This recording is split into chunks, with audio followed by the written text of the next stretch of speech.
So I got a fun little story about The Elephant Man, the film we're talking about today. Not many people know that this was produced by Mel Brooks. In fact, he took his name off the film. It still says Brooks Films because he didn't want it to be seen as a parody.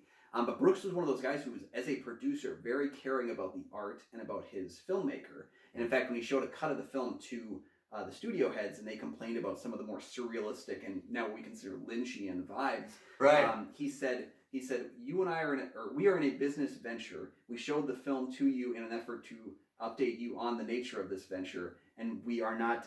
Do not misconstrue this as our soliciting of input from raging primates." So, the way he treated his people was it was such a strong thing, and it's one of those elements. If you don't know Mel Brooks, just the way that he cared about his art for filmmakers was kind of a cool thing. Yeah, today we're going to talk about one of the most successful movies from Mel Brooks that people I don't think really know it was Mel Brooks. Yeah.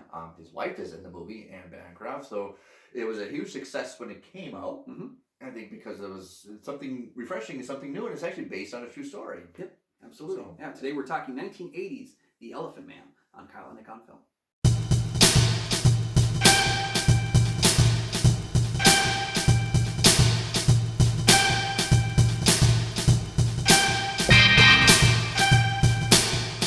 Welcome back to the show. I'm one of your hosts, Kyle Goethe from GoetheFilmReviews.com. I'm Nick from the St. Paul Filmcast, and thanks for all the listeners and the subscribers and the viewers and the people who have been maintaining us throughout the whole process. We really enjoy it. If you're new here, we simply just critique a movie. We don't really show any of the scenes, and today we're talking David Lynch's second film, Mel Brooks produced, Elephant Man. Yeah.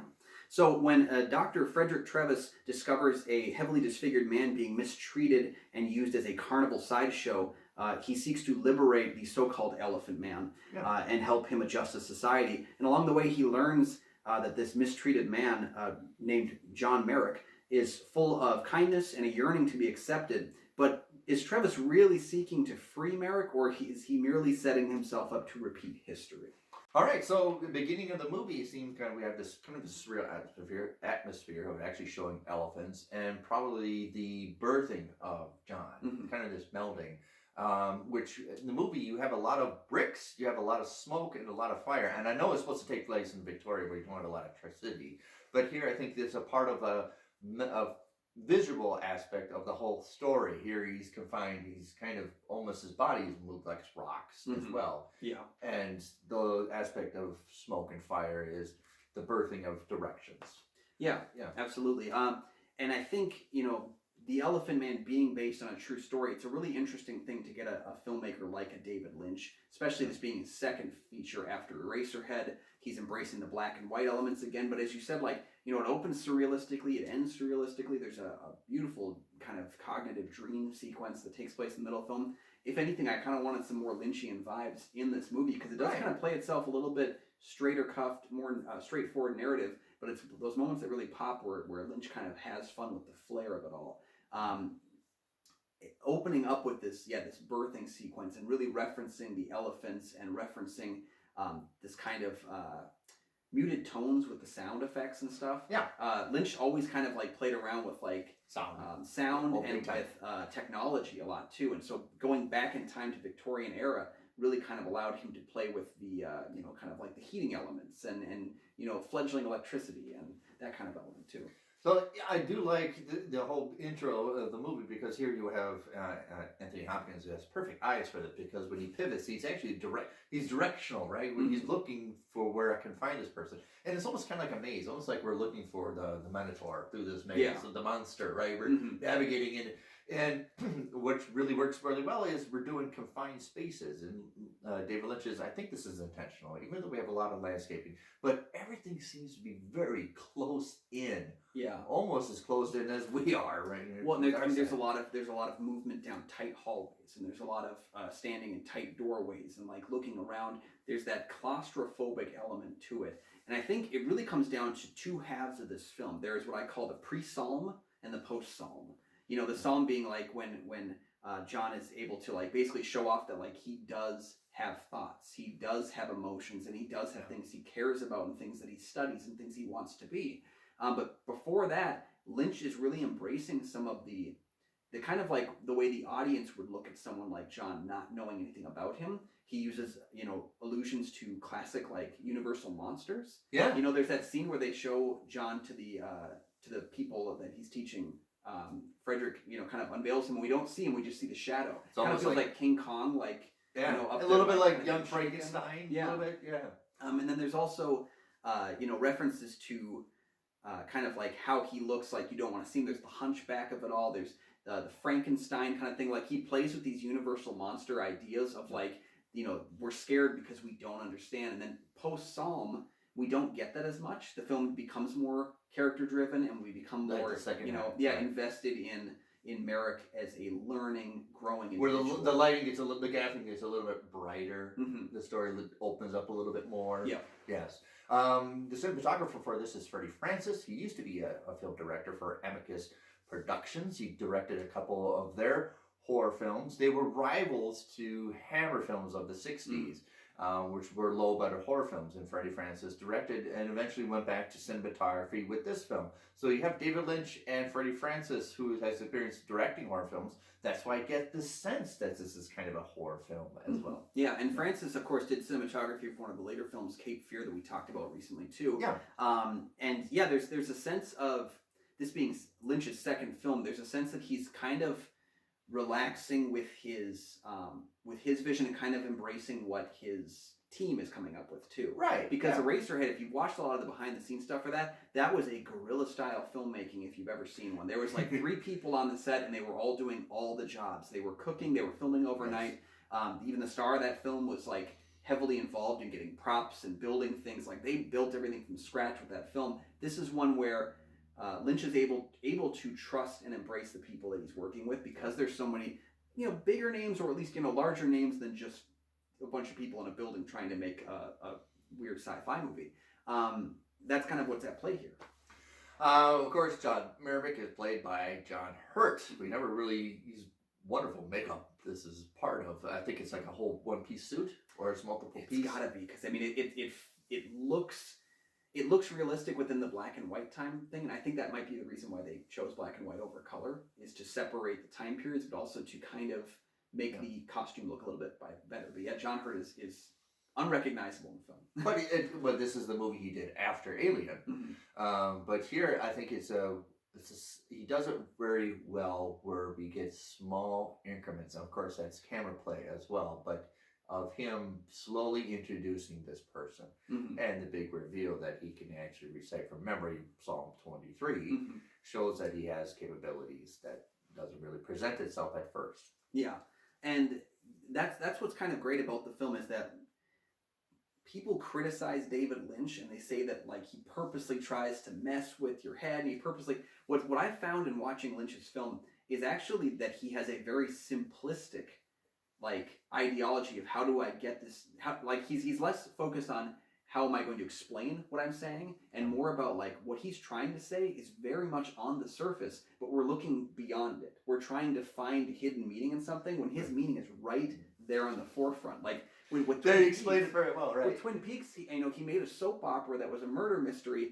that actually has a fake soap opera appearing on the show that is foreshadowing events, and people were like, what does that mean? It means this is what's going to happen on the show. This is what it is. And that's kind of what the Elephant Man is too, is we're showing this person right there. Right, we're showing this person that is treated like a monster. He looks like a monster and regarded as a monster, but the people that are treating him, the people around him, are actually being more monstrous than he will ever be. Yeah, Lynch, and I make this as not a discredit to him, but like he is on the nose with what he's doing. He's just doing it in a very unique style. That third act of the film where we showcase the monsters are not him. The monsters are the people that take advantage of him, that see him as a monster. The second act is very learned because we spend time with the characters basically just interacting and kind of growing within the narrative. And he's not focused as heavily on the monsters of it all, but he's just kind of focusing on how difficult it is to enter society. It's very on the nose. Yeah. The first, like we said with the Universal monster references and the King Kongs and stuff like that, he's being very, very on the nose with everything he's doing in the film. The problem is so many people look past on the nose. As well as the great of the Princess Anne taking him to the theater. Yeah. well, then he becomes the attraction, not what's on the show. And we're showing him. And it's almost like, well, now we've gravitated, not that he's part of the below surface of carnival shows, but now he's part of the rich group. It's nothing's really changed at all. Yeah, it's almost like when you just see moved someone, up the expense. When you see someone famous volunteering and you're wondering, are they doing it for themselves or are they doing it for someone else? Like, you know, it's about my image or is it not? And that's, again, like with the third act, we have to come to terms with, is Dr. Trevis actually helping John? Or is he helping himself? Or is he trying, or, you know, like, even subconsciously, even unbeknowing to himself? Because I don't think Trevis, at least as a character in the film, is malicious intent with anything. No. But it's just, he comes to that realization, am I doing the same thing? Right, because he asks, will you cure me? And then Dr. Trevis is like, I wasn't thinking about that. Yeah. I wasn't really thinking about that. Yeah, maybe. Yeah, and it's that element of, like, he's coming to terms with, you know, Frederick is coming to terms with, am I just the same as the guy who works at the carnival? You know, am I doing the exact same thing for him? Yes. And pretending like I'm better? And that's an interesting question that we play with, and I'm happy that he comes to this realization about 10 minutes after I did as a viewer. You know, watching the film, I'm like, but he's kind of doing, you know, like, it allows you to think for yourself. It allows you to have your opinion, and then he literally confronts himself with it, and you feel validated as a viewer because you are kind of in agreement with Anthony Hopkins. So when you treat somebody that has a condition like John Maverick and you want to help, it's an area of where you do, what are you doing it for yourself? Are you really actually supporting this person, or are you just having it out for display? There's a great scene of John Maverick going back to the cab ride. He's going back to the carnival, and above him, Frederick Taves and another doctor talk about, well, you didn't critique his intellect, and he's like, well, he's an imbecile. It's almost like they're speaking down to him visually, and like we said, David Lynch is going to show it to you. It's going to hit you over the head with it, but you're not going to. You're looking for something else. Yeah, right. Yeah, that's true. That's true. And, you know, to have something where, again, like opening up in the film, Merrick doesn't have a lot of dialogue. And even the dialogue he has is muffled. He's having difficulty emoting and learning. And it's kind of, he's a smart person who's trying to see more of life and to embrace more of life. Yes. But, but he's still breaking that barrier. And that's, again, one of those great elements of having him building the church out of like paper and cardboard and stuff, like that, and not even having seen it really, because he only sees a fraction, and he's just trying to go off of like memory and what he would see out of a church, and you know, it's again him just basically trying to get the whole picture, but he's locked in a cage still. Yes. There's a subtext, subplotting of John Mayer having interest in women, right? Because he's an adult, and there's also this, what we talked about in Clockwork Orange, that he's looking for a mother who probably abandoned him, and we don't really, from this point of view, we don't really know, but he's also looking for a partner, and he's looking, sometimes, so he has him as delicate ornates, right?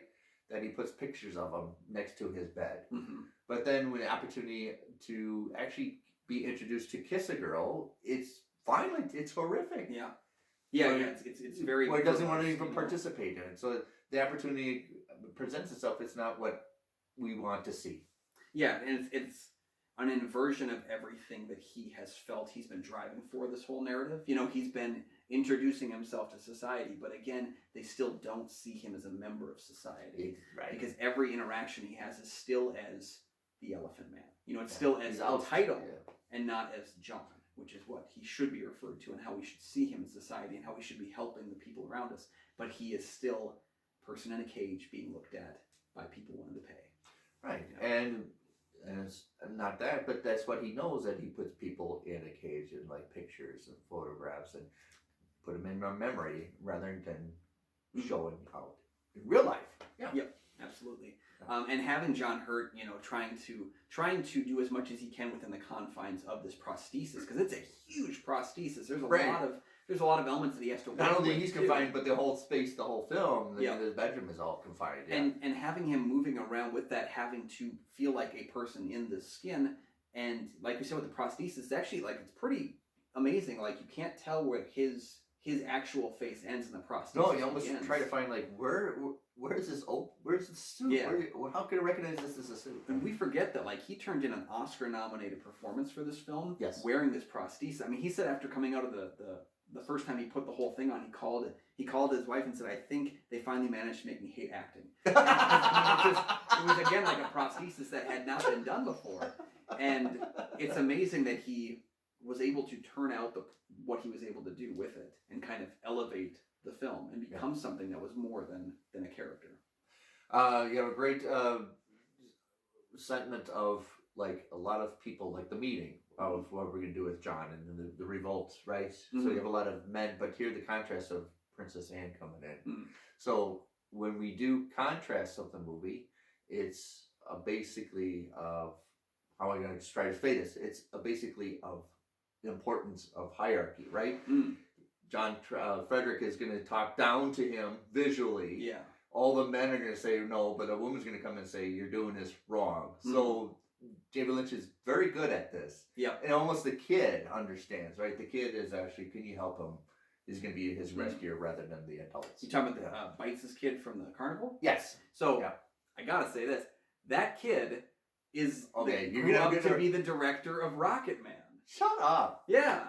So he actually grew up to be the director of Rocket Man, and actually finished production on Bohemian Rhapsody after Bryan Singer was let go. He's been directing. Well, great. You hang around David Lynch and something's gonna bounce off. It was funny watching because I was like, he looks familiar, and I had to figure it out afterwards. But yeah, he grew up and he's worked with enough people to be able to kind of elevate his own direction. And when you pointed out again, it comes back to the on the nose part of when Anne Bancroft's character, Mrs. Kendall, is there. She lowers herself to his level. Yeah. Sitting, she gets down to his level and sees him at the same level, whereas Travis is constantly standing erect. He's very erect, looking down at John in the bed, in the chair. There are times when he is on his level. But there's times when he's above. There's times when he's literally floors above. Yeah. And it's all about how we see him, and that's how John is usually positioned lower than everybody else in the film who sees him as such. Right. Yes. There's a lot of contradictions to the ending of the movie. In real life, the character John Maverick died in his sleep. People believed in the movie point of view that he simply just wanted to sleep like normal people did and try to attempt and then eventually asphyxiated based on that. New Developed simply said that he probably just fell out and snapped his neck and he couldn't have the energy to lift his neck back up. So that's probably what really happened, rather than trying it to be normal as the movie trying to present that I want to rest like normal people did. Yeah, and this is another example of a biopic that you have to know going into it that you're not getting 100% accuracy. Yeah. Especially because back then, of course, they didn't have the information the same way. Medical science has come a lot further. But also, when you have someone like Lynch is not going to make a 100% accurate biopic. It's just not who he is as a filmmaker. But it fits the story, even though it's not the accurate ending. It fits to somebody that wants to be as everybody else. Yeah. Even in his personal life. Yeah, to the point where he's willing to risk everything he has to have a moment of being like someone else. And that's kind of the true tragedy of the film. And I didn't expect it to hit me as hard from a tragic perspective. Was just all he wanted was to be equal. And we have a lot of that going on today with people looking for just an equality that don't have it, and that people are constantly looked down to. And we have that across races, we have that across genders today. Yes. Everybody just wants to feel like they are part of it. And that's kind of like, that's the timeless quality of Elephant Man, is that they don't make reference of a whole lot of like time periods. We just know because it's in black and white and because everyone's wearing different clothing that it's far in the past. It's very, again, on the nose. We can handle what's going on now, but if we talk about it takes place years ago, then we can bring it up a little more. Yep, and that's the genius of utilizing that timelessness to tell a story that is still important today. It's funny because after this movie, I believe David Lynch went on to do Dune. Yes. Which is, I would say... With Freddie Francis as a cinematographer, right. And that's a little more different, right? We're doing color and spectrums. But it has certain style. David Lynch is never going to fall away from the style. Yep, yeah. And again, like he made use of what he wanted to with Elephant Man. He made use of what he wanted to with Dune. And we see one film as one of the greatest films ever made, and we see another film as one of the biggest missteps in film. I still like Dune. I like the movie, but it's not Dune. It's David Lynch. It's It's kind of like, I like the he's book. always added himself into whatever he's making, and I think this film showcased that he could do a lot of different things, and Dune taught him that he should focus on what he wants to do, because people will never view him as anything other than David Lynch. He has to make his vision, and that's just something he was able to do that worked in Elephant Man, and he wasn't able to do on a mass audience with Dune. So definitely this is a Mel Brooks film, but it's more or less a David Lynch film. Yeah. It's a Mel Brooks production, but it's a David Lynch film, and help, you have another director on set, Freddie Francis, as well. You have very expert acting. You have Anne Bancroft, you have John Hurt, and Anthony Hopkins, who went on to win awards. So you're winning almost everywhere with this movie. Yeah, The Elephant Man, this being my first viewing of it, it's one I've been wanting to watch for a while. Maybe my biggest argument, it's not a flaw so much, but I just embraced David Lynch as a filmmaker so much that I wanted some more in his head stuff, and this is more of a straightforward narrative. It's kind of similar to like The Straight Story that he did for Disney, where it's just like a very forward momentum kind of a film that has moments that feel like David Lynch, and then moments where he kind of recedes. And again, it's that trusting that he has going into this film. I can't recommend the film enough. I thought it was a wonderful film, a unique one, both in terms of Lynch himself and in terms of just modern cinema. Absolutely. And one that stays with you. Hey, if you want us to talk more about David Lynch, you know what you can do. You can join our Patreon. Yeah, please do. I want to do a whole month on David Lynch. Oh, and just have my brain melt a little bit. So let us know. One of my favorite movies is Blue Velvet, man. Oh, Blue Velvet's one of my. We're gonna do it. I'm just gonna put it right now. We're gonna do Blue Velvet. You tell us if you want more. But let us know in the comment section down below if you enjoyed The Elephant Man from David Lynch. Where does it sit in your Lynchian rankings? Intentionally called Elephant Man, not John Merrick. Yes. There's a reason. Yes, exactly.